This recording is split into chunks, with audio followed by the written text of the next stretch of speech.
If I had to give out a most improved award to one running shoe brand in 2025, it would be Puma. And not just because they came out with what might still be the fastest road racing shoe in the world, it's also because of this guy, the Velocity NITRO 4, which has quietly become one of the best training shoes out there. Let me show you why that is. Here's our full review.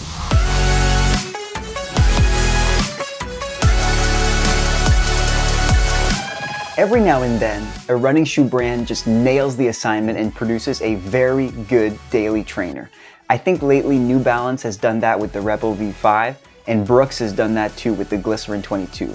And now this is Puma's version of a really nice daily trainer that fits any runner, no matter your speed, that has nice support, but also that can move a little bit quickly and makes you feel good on runs of pretty much any speed.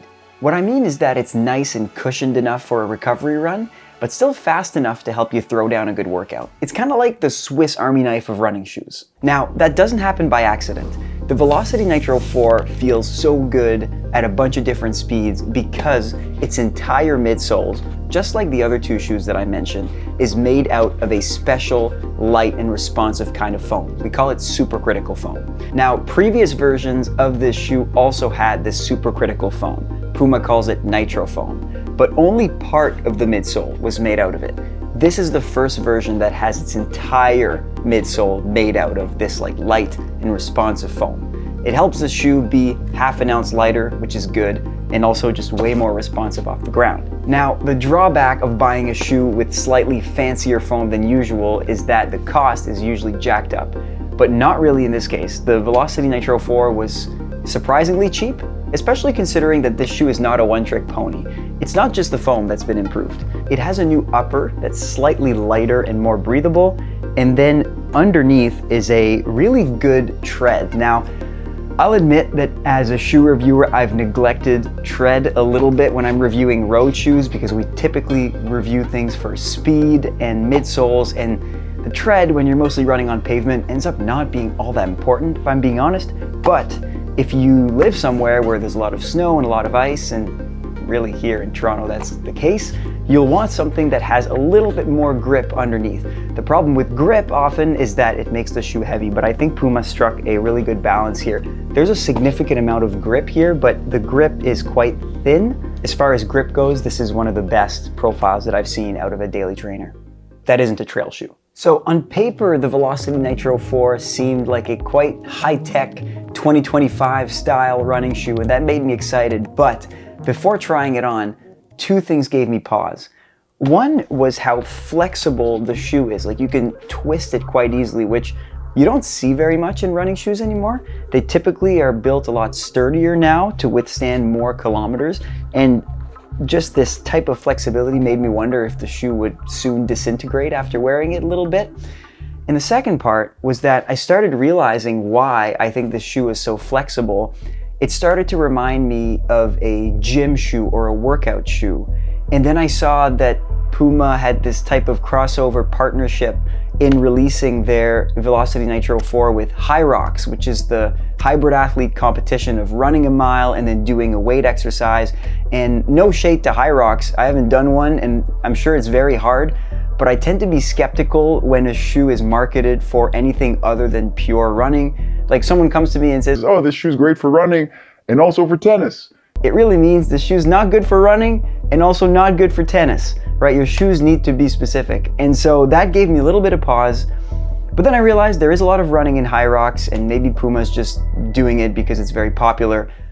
Either way, I had to put this shoe to my true test and see if it was good for the roads. Okay, so confirmed. I've done a workout in them. I've easy run in these shoes. They're more than just Hyrox shoes, thankfully. What my fear was that because they were so flexible, I wouldn't feel any bounce when I would land on my forefeet or toes, but that's not how it is. Actually very responsive. I find that they're in the perfect middle between easy running shoe and workout shoe.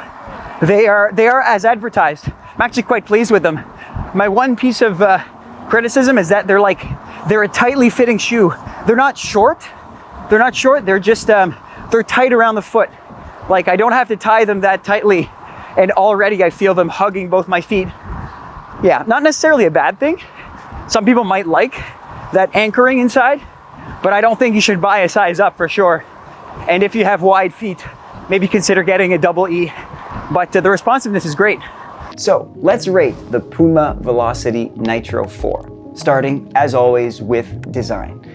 Bonus points here for going hard on the supercritical. Putting a full supercritically foamed midsole inside of a shoe is still kind of a new play. Not every brand is doing it, and certainly not every brand is doing it with every single one of their shoes. So far, that model works for me. I thought it was very clever. I actually think it elevates this shoe in the Nitro line, or the Velocity Nitro line, by a lot. And so for that, it gets a 7.9. Next up is performance. Now, I also think it deserved a very good performance mark because this shoe managed to find a balance between having some good pop and responsiveness without a crazy rock forward profile, which I don't think you want on an easy day. Like, after all, this is a shoe to wear on your daily runs and not one to race in. And so I like the fact that I could stay on my midfoot and even my heel. If I'm more of a heel striker, I tend to land more on my midfoot, but I think that a heel striker would feel fine and comfortable in the shoe and still feel good and light and not feeling like you're right on your toes. So we gave it an 8.1. Next up is comfort. So that was our lowest rating of the Velocity Nitro 4. We gave it a 7.5 for the only reason that the toe box is pretty narrow and tight. Some people might like that if you really hate the feeling of your toes kind of jiggling or your feet kind of moving left and right, but I found it a little bit excessively tight. I don't think you should get a size up because it's not that it's long, it's just that it's tight on the sides. Something to get used to, not terrible. I still have this in my rotation, but something to be aware of. So 7.5. And finally, value. That's where we scored it the highest. $140 for a very high quality daily trainer that's durable and that's comfortable. You don't get that everywhere. So 8.8. And so that brings our overall score of the Velocity Nitro 4 to 8.1. And finally, the verdict. Should you buy the Puma Velocity Nitro 4? So here's the bottom line. Here's what you need to know.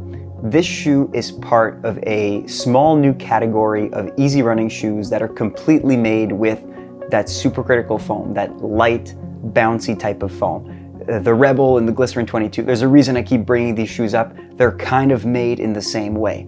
They're light, they feel good. You can easily jump into a fartlek or a workout, and you can easily wear them for an easy run and feel comfortable and not overly thrusted onto your toes. And there are two other reasons why I think a runner might particularly like the Velocity Nitro 4.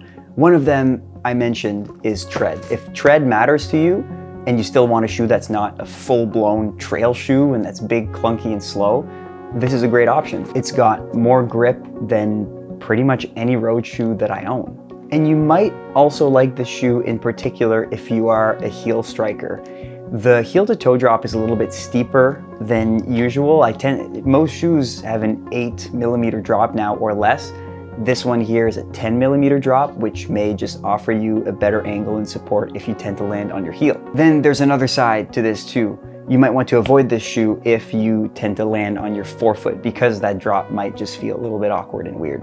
And also, I would advise you to avoid this shoe if you're in the market for a pure racing shoe or even a upper end and speed workout shoe. Primarily, this is an easy running sneaker, and if you want something that's fast, Puma has better options and so do a bunch of other brands. And so think of it as an easy running shoe with a little bit of a workout penchant as opposed to primarily a workout shoe. So overall, I'm a fan. I've put it in my regular running rotation. Puma is marketing it as a shoe for anyone, any speed. I don't see why that would be false. I think no matter if you're an elite runner or a beginner, you might enjoy the shoe. And also if you're doing a high rocks competition. But as is the case with me, if I were to do a high rocks, I don't think this shoe would do much for my medicine ball throwing ability. I will never find out, but maybe it'll do something for you. Thanks for watching the video, and I hope you enjoyed it. If you did, please feel free to share it with someone else who might enjoy it too, because our goal is to connect with runners just like you so that we can share our best information about new product and cool stuff in the world of running. So, thanks for watching, and happy running. Till next time.